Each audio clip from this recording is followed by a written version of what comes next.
Good day and welcome back to another DBZ Dokkan Battle video. In this video we're going to be taking a look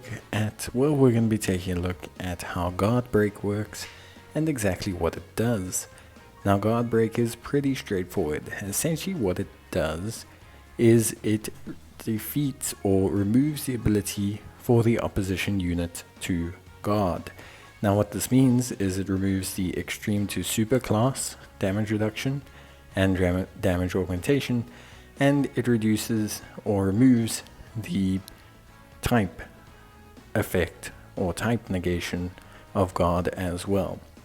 So to make it easy, if I break the guard of an AGL unit and hit them with a strength unit, that strength unit, instead of having a 1.5 damage reduction, will instead have the standard neutral application of damage, which is ultimately pretty good. It's essentially a way to improve the damage of your type disadvantaged units. The only thing with it is most teams will have a variety of typings. So the only real way for guard break to be super duper helpful would be if, for example, I was to have a full strength team and trying to defeat a AGL boss. By guard breaking the boss each turn, I would be able to consistently do type neutral damage as if my team was a physical team. But type neutral damage isn't the highest level of damage, and most times you're probably still going to want units to crit, so guard break is not an extrinsically useful tool. It's not something that's going to be ridiculously useful. It's just going to be something that, ideally is a tiny bit helpful depending on the situation. So yeah, it's not a massive kind of scoring, but it is something that can help, and obviously knowing that what it does tend to help out at the end of the day. But yes, it's not an inherently crazy ability. To give you the easiest example, we have Pan here. Now Pan's going to hit this AGL unit without guard break.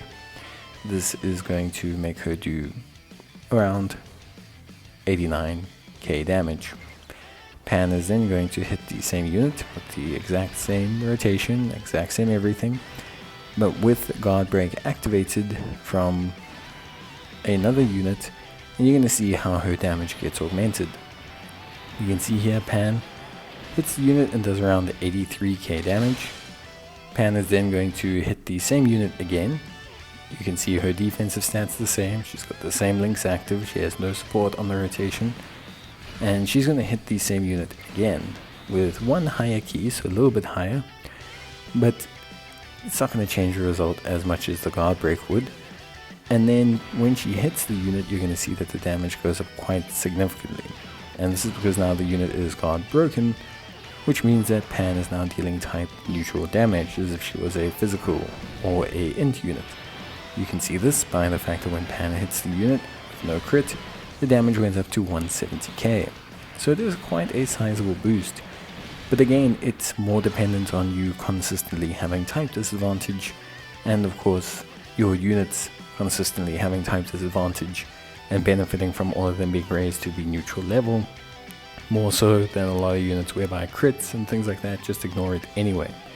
So a lot of the times it's not super effective to build guard break into your team, but if you understand it, at least you now know that maybe in future what you'll do is you'll let a unit break the guard so that you can obviously benefit from it. It could give us more usefulness in future, but for now, that's it from me. Bye.